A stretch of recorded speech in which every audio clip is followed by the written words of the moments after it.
Por favor, vayan conmigo al libro de San Lucas, escrito por el médico Amado, el acompañante de Pablo por lo menos la mitad de su ministerio, el cual escribió 2 libros, el Evangelio de Lucas y los Hechos de los Apóstoles.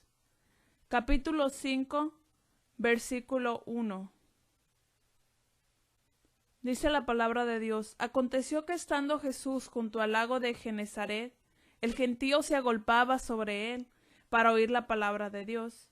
Y vio 2 barcas que estaban cerca de la orilla del lago, y los pescadores, habiendo descendido de ellas, lavaban sus redes. Y entrando en una de ellas, la cual era de Simón, le rogó que la apartase de tierra un poco, y sentándose, enseñaba desde la barca a la multitud.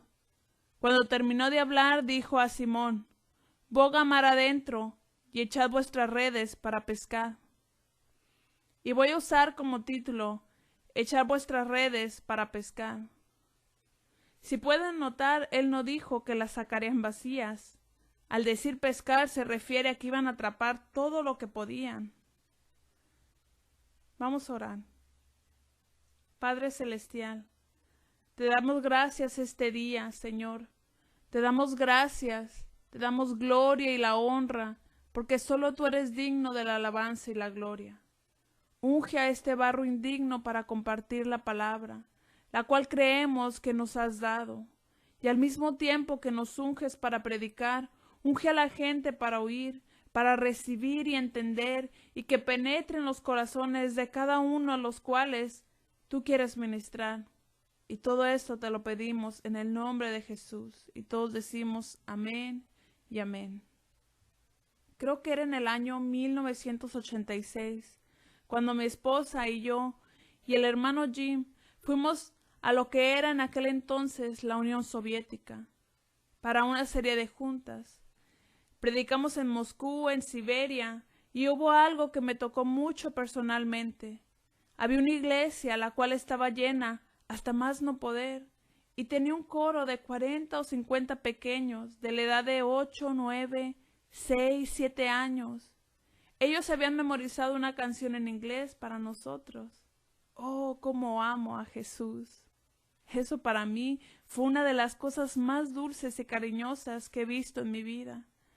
Predicamos ahí, donde el Señor se movió de una forma maravillosa, el cual dio una palabra poderosa que parecía imposible en ese tiempo, 1986, que el Evangelio iba a expandirse en cada pueblo, cada ciudad de la Unión Soviética. Y después del servicio me acuerdo que le dije a mi esposa: no sé cómo eso puede ser.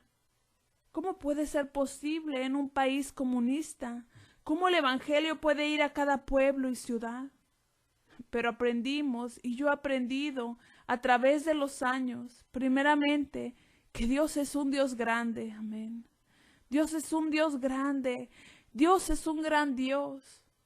Y el Señor se movió poderosamente, y en 1988 el programa fue transmitido ahí, traducido en ruso, y en 1989 se pudo transmitir en cada pueblo y ciudad. Gloria a Dios.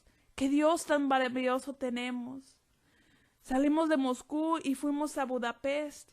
Teníamos un servicio ahí, y el hombre que nos recogió en el aeropuerto hablaba muy bien inglés, y claro, nosotros no le conocíamos, pero él sí nos conocía a nosotros.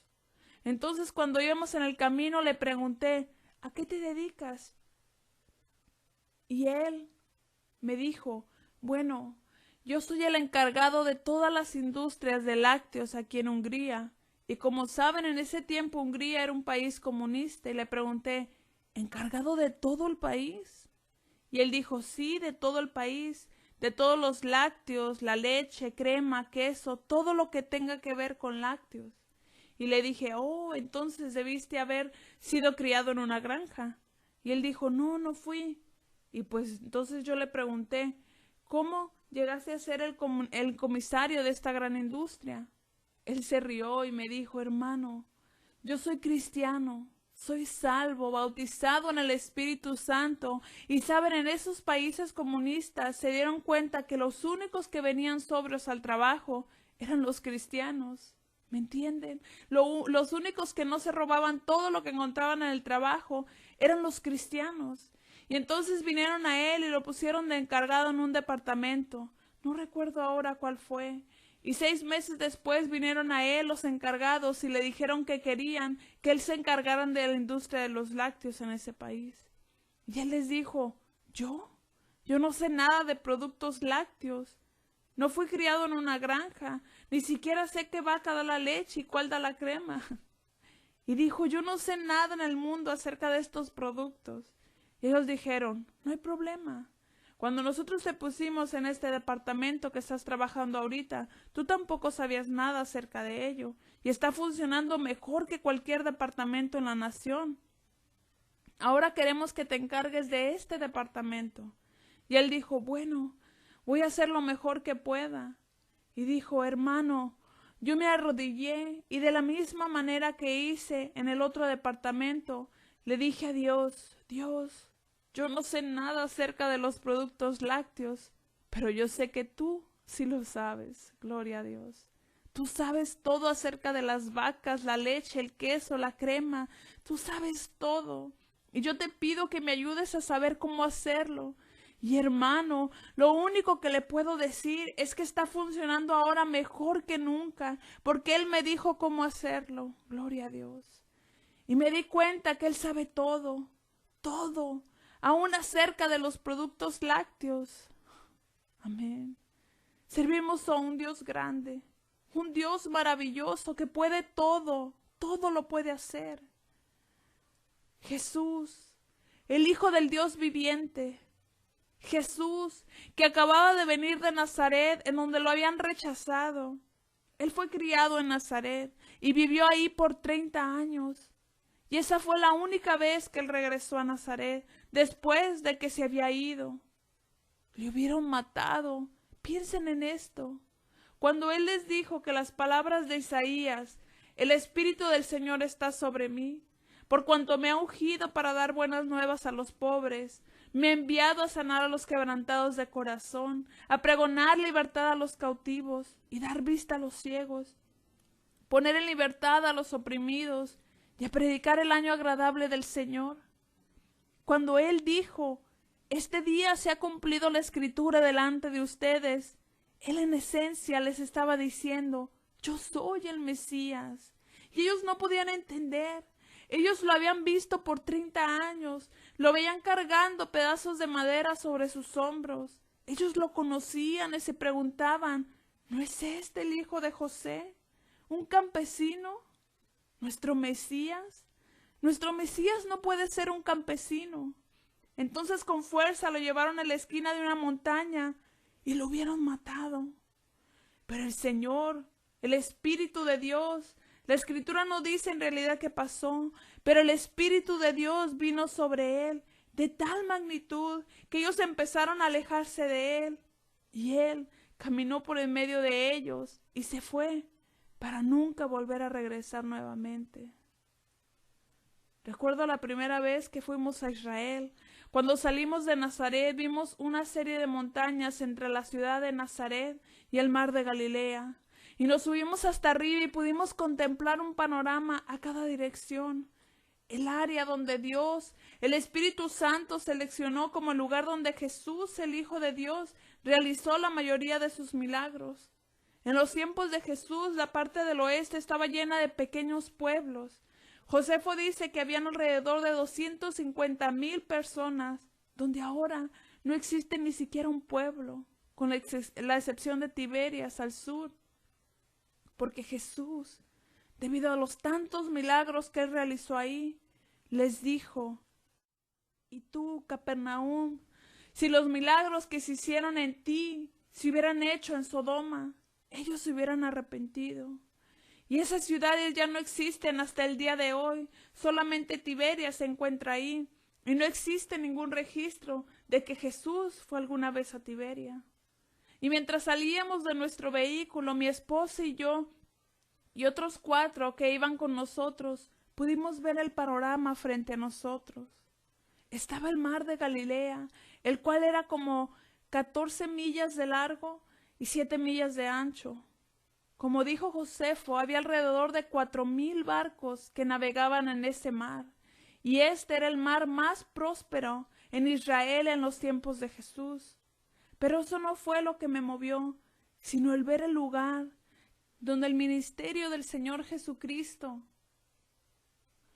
iba a tocar el corazón y las vidas de generaciones incontables a través de los siglos, y ver que empezó allí. Este día en particular, la gente en Capernaum y los pueblos cercanos se acercaron a Jesús y lo rodearon. Cuando él empezó a hablar, el que había dicho, el Espíritu del Señor está sobre mí, y sus enseñanzas no eran como la de los fariseos o saduceos, con palabras muertas, tratando de forzar las escrituras para que ellos se vieran como los importantes, al decir algo que la gente ni siquiera podía entender, lo cual les hacía pensar que ellos se veían más intelectuales. Pero cuando Jesús habló, aún un niño podía entender lo que él decía. Y no eran simplemente habilidades de oratoria, era que el Espíritu de Dios estaba en cada palabra que él decía, y ellos no querían ni siquiera perderse ni una palabra. Y vino al mar de Galilea, y la gente empezaba a empujarlo cada vez más cerca de la orilla. Y Pedro, Santiago, Juan, Andrés, ellos habían estado pescando. Ellos eran pescadores profesionales, conocían el mar de Galilea tanto como la palma de su mano. Ellos habían echado sus redes en este mar 1,000 de veces, se habían ganado la vida de esta manera. Ellos tenían sus propios barcos y pescaron toda la noche y no habían podido ni siquiera pescar un triste pescadito. Y Jesús, que estaba siendo empujado hacia la orilla del mar, le dijo a Pedro: voy a tener que usar tu barco. Retrocede algunos pies para poder ministrar a la gente. Y Pedro lo hizo. Jesús pidió prestado el barco de Pedro. Él no le pidió a Juan o a Santiago su barco. Ellos estaban ahí solamente mirando su barco, pues no habían atrapado nada en toda la noche. Y Jesús le pidió prestado a Pedro su barco, como por 1 hora. La escritura no dice 1 hora, pero probablemente fue como 1 hora. Y él se sentó en el barco, como a 30 o 40 pies de distancia de la orilla, y comenzó a ministrar a los cienes y aún miles que estaban a la orilla. Ahora, el Señor no le va a deber a ningún hombre nada. El Señor no le va a deber a ninguna persona nada. Todo lo que hagas para Él te va a pagar. Al 10, 40, 50, 100%. Dios no le va a deber a ningún hombre nada. Entonces, si tú tienes un barco y Él lo necesita, por el amor de Dios, préstaselo. Él siempre te va a dar más de lo que tú estás pidiendo. No me oyeron. Él siempre te va a dar más de lo que tú le pides. Gloria a Dios. Hace unas semanas atrás mi hijo estaba predicando acerca de Caleb y su hija Acsa. Ella le dijo a Caleb, uno de los grandes hombres de Dios que ha existido. Él respiraba fe y se la transmitió a ella. En sus casas, dejen que sus niños aprendan fe. Enséñales a creerle a Dios. Enséñales que Dios contesta las oraciones. Enséñales que Dios es capaz de hacer todas las cosas. Yo fui criado en ese ambiente. Yo iba a la casa de mi abuela 1 o 2 veces al día cuando hacíamos oración, cuando yo no iba a la escuela. Y ella solía decirme, Jimmy, Dios es un Dios grande. Entonces, pídele cosas grandes. Yo fui criado en ese ambiente, fui criado en las promesas de Dios, fui criado en el poder del Espíritu Santo. Y Acsa le dijo a su papá, yo quiero una bendición. Ella le dijo, me has dado tierras de secadal, dame también fuentes de agua. Si en el agua la tierra no valía nada, pero con el agua valía mucho. Y mi hijo hizo mención en su mensaje que el Padre le dio las fuentes de arriba y las de abajo. Él le dio lo doble de lo que ella le había pedido. Y yo estaba en la plataforma sentado en donde me siento regularmente. Y cuando él dijo, Dios te va a dar más de lo que tú le has pedido, Entonces la presencia de Dios me llenó completamente. Y quiero decirle, yo conozco la presencia de Dios. Y el Señor me habló a mi corazón y me dijo, yo voy a darte más de lo que tú me has pedido. Gloria a Dios. Te voy a dar más de lo que me has pedido. Él te va a dar más de lo que le has pedido. Él no le va a deber a ningún hombre nada. Y Jesús terminó de predicar. Pedro estaba parado ahí, Santiago y Juan estaban ahí también. Probablemente se subieron al mismo barco, seguramente querían estar cerca de Jesús. Y Jesús le dijo, echa tu red a lo profundo. Y Pedro le ha de haber dicho, ¿por qué? Arroja tu red a lo profundo para sacar una gran pesca. Jesús le dijo, arroja tu red. Y quiero decirles a todos ustedes, nosotros vamos hasta lo más profundo. Hay muchas personas que están ahogándose. Vamos hasta lo más profundo. ¿Entienden lo que les digo? Vamos a ir hasta lo más profundo. Y Pedro le dijo, Señor, y puedo ver la mente de Pedro dudando. Y muchos de ustedes pueden preguntarme, ¿cómo lo sabe? A mí siempre me ha gustado Pedro, porque él es como usted y como yo. Pedro está pensando, he pescado toda la noche. Yo soy un pescador profesional y el Señor es un carpintero. ¿Qué va a saber él de esto? ¿Qué sabe él de productos lácteos, crema, queso? Gloria a Dios. Si hay algo en el mundo que yo sé, es acerca de pescar. Lo he hecho durante toda mi vida. Y no hay ningún pescado nadando por aquí. Y él le dijo, Señor, hemos pescado toda la noche y no hemos sacado nada. ¿Cuántos han pescado toda la noche, espiritualmente hablando, y no han pescado nada? Han pescado una red vacía y el diablo te ha dicho que es mejor que te rindas. Te ha dicho que es tiempo de que tomes tus cosas y te vayas, porque Dios lo ha hecho en otras personas, pero no lo va a hacer en ti. Habían pescado toda la noche y no habían sacado nada. Pero Pedro dijo, sin embargo, me encanta esto, a pesar de todo, a tu palabra, creyendo en tu palabra, confiando en tu palabra, en tus promesas, las promesas de mi Señor. Vamos a ver algo. En el primer capítulo de Juan se nos menciona que Jesús ya había escogido a Pedro, Juan, Andrés para que fueran sus discípulos. Pero Pedro está pensando, ¿cómo voy a poder mantener a mi familia? La Biblia no nos dice si Juan o Andrés tenían familia, pero Pedro sí tenía familia. A lo mejor los otros también tenían, no sabemos. Pedro dice, no sé cómo voy a hacerlo. Y esa noche habían ido a pescar para poder traer dinero a la casa. No lo hacían por placer, sino que lo hacían por necesidad, para proveer para su familia. Jesús le había dicho, ven y sígueme. Y él dijo, sí. Pero ¿cómo iba a poner alimento en su mesa?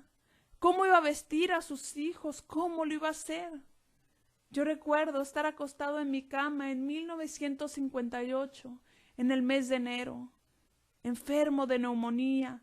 Tuve que cancelar un servicio que tenía a causa de la enfermedad. Me llevaron al hospital y las enfermeras eran las más profanas que yo había conocido, pues cada palabra que salía de sus bocas eran maldiciones. Y yo le dije al Señor, Señor, yo me tengo que salir de aquí. Y yo recuerdo que la enfermera, que era la más grosera, vino a mi cuarto y yo estaba tratando de agarrar mi ropa. Ustedes saben que en los hospitales te dan estas batas blancas, feas, que parecen vestidos. Y ella me dijo, después de usar una grosería, ¿qué estás haciendo? Y yo le dije, me voy del hospital. Y ella me dijo, tú no te vas a ir. Y yo le dije, si puedo encontrar mis pantalones, me voy a ir en este momento. Y los encontré, y cuando me estaba yendo me dijo, nosotros no nos hacemos responsables. Y les dije, nunca pensé que lo fueran de todos modos. Mi esposo y mi hijo estaban en servicio el miércoles, ese día, y el diablo tomó esa ocasión para lastimarme muy duro. Él me dijo, entonces eres un predicador, ¿verdad? Y entonces, ¿dónde vas a tener tu otro servicio, Yo no tenía planeado otro servicio. Me dijo, ¿cómo vas a pagar la renta de tu casa? En ese momento creo que la renta eran $30 al mes. Era mucho para mí en ese tiempo. ¿Cómo vas a pagar la factura de tu carro? Tú te haces llamar predicador. Y lo que más me dolió ese día fue esto. El enemigo me dijo, tu primo, este primo era un cantante profesional. Él me dijo, tu primo gana en un día lo que tú ganas en un mes trabajando duramente y con mucho esfuerzo. Y esto era verdad. ¿Saben? El diablo dice medias verdades en ocasiones para hacer las mentiras grandes, mayores. Esa noche fue una pesadilla. El Señor me recordó ese día. Al yo estar orando, me recordó aquella noche. Yo recordé cada palabra, cada hecho. Sentía el poder de Satanás o de sus seguidores en este cuarto. Recuerdo haber tomado mi Biblia, que estaba al lado de mí, y se abrió en Josué 1:9. Unas palabras que me hablaron al corazón. Mira que te mando, que te esfuerces y seas valiente. No temas ni desmayes, porque Jehová tu Dios estará contigo en donde quiera que vayas. Gloria a Dios. ¿No te he mandado que te esfuerces? Que no temas ni desmayes. Y el Señor me dijo, hijo, te di esa promesa en el año 1958 y yo todavía estoy contigo. Gloria a Dios. Recuerdo que ese día, después de leer el texto, me levanté brincando, algo que no había podido hacer en una semana. Y cuando mi esposa llegó a la casa, yo ya no me encontraba en la cama, sino que estaba corriendo de un cuarto a otro, gritando, Dios, el mundo puede tener lo que quiera, pero yo quiero a Jesucristo. Gloria a Dios, amén. Sin embargo, a tu palabra, y fueron a lo profundo del mar, a lo mejor unas cuantas millas más a lo profundo. Y Pedro, él debía haber echado esa red en el mismo lugar donde Jesús le dijo que la arrojara a la red más de 100 veces la noche anterior, y no había pescado nada. Pedro estaba pensando, bueno, podría intentarlo de nuevo, no puedo regresar, y él arrojó esa red. Juan dijo después, ¿se atoró en algo? Pedro le pregunta, ¿qué pasó? Y Juan le dice, no sé, pero la red se ha de haber atorado en algo. Estoy jalando la red, pero no la puedo subir.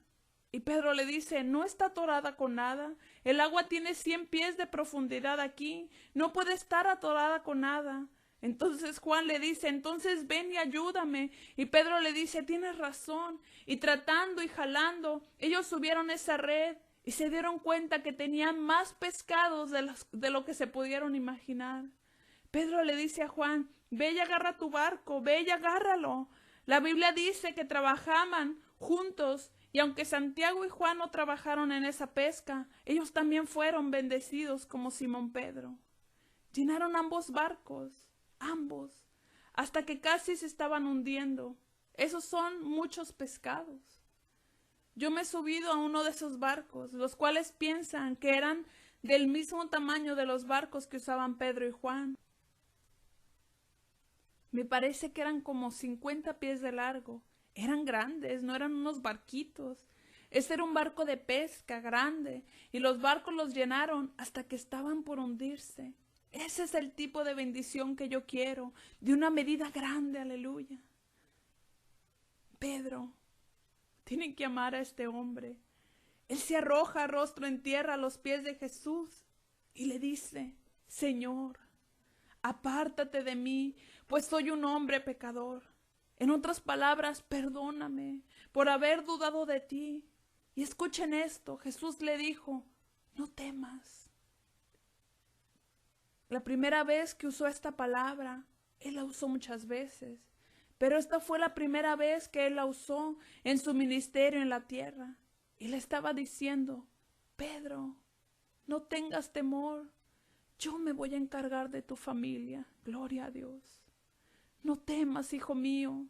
Tú has sido un pescador de peces, pero de ahora en adelante tú vas a ser un pescador de hombres. Gloria a Dios. Siento que el Espíritu de Dios me está guiando a decirles esto a ustedes, que están oyendo. A lo mejor no estás aquí físicamente, pero Dios está contigo ahí donde tú estás. Algunos de ustedes han pescado toda la noche, espiritualmente hablando, y no han pescado nada. Están lastimados por dentro. Quizás tengas una sonrisa en tu cara, pero el diablo te ha dicho, Dios ya no contesta tus oraciones. Dios ya no sana al enfermo. Dios ya no hace estas cosas ahorita. Y estás al borde de creer estas mentiras. Pero yo quiero que creas en Dios. Y Él te va a tocar si tú le permites hacerlo. Padre Celestial, yo te pido por cada uno de los que me están escuchando, en donde quiera que estén, aquellos que están desalentados y están pensando, Señor, he pescado toda la noche y no he pescado nada, pero yo escucharé tus palabras. Arroja tu red a lo profundo. Y yo te pido, Señor, por cada uno de los que están aquí, para que tú te muevas entre esta gente y les muestres que tú todavía haces milagros y cosas maravillosas. Gloria a Dios.